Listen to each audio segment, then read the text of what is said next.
Tagap muna tayong report muna sa labas ng impilang kung sa palaman. Barangay Kapitan at dalawang pang opisyal sinampahan ng kasong administratibo ng Sangguniang Bayan ng Paniki, Tarlac.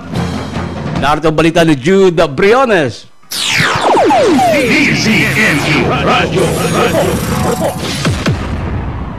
Formal na sinampahan ni Barangay Kagawad Michael Bulataw ng kasong administratibo ang tatlong opisyal ng Barangay Kabayawasan sa bayan ng Paniki, Tarlac dahil umano sa illegal na paniningil ng multa sa mga nagtatapon ng basura at pang-aabuso sa kapangyarihan.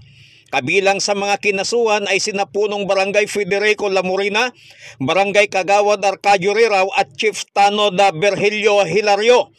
Ang reklamo ay inihain sa Sangguniang Bayan ng Paniki, Tarlac na may kapangyarihang magsiyasat at magdesisyon sa mga kasong administratibo laban sa mga naturang opisyal ng barangay.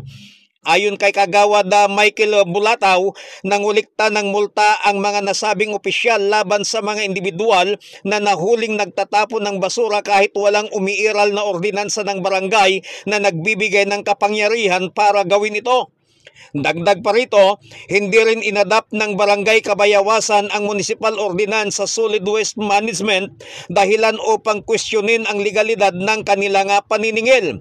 Pinagtibay ng mga testimonya ni na Barangay Kagawad Amelia Antonio, Barangay Kagawad Redentora Subilyaga at Barangay Treasurer Lourdes Salvador na mismong sina Kapitan Lamorina, Kagawad Riraw at Chief Tanod Hilario ang nag-utos at nagpapatupad ng koleksyon ng multa.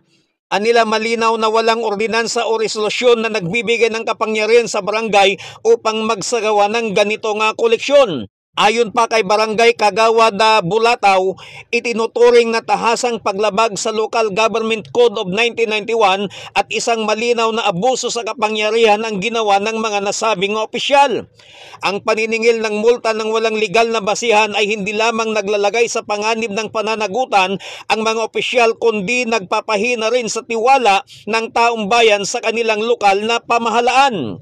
Kasalukuyang iniimbestigahan ng Komite sa Good Government ng Sangguniang Bayan ng Paniki, Tarlac ang reklamo upang tukuyin kung may sapat na batayan ang mga akusasyon.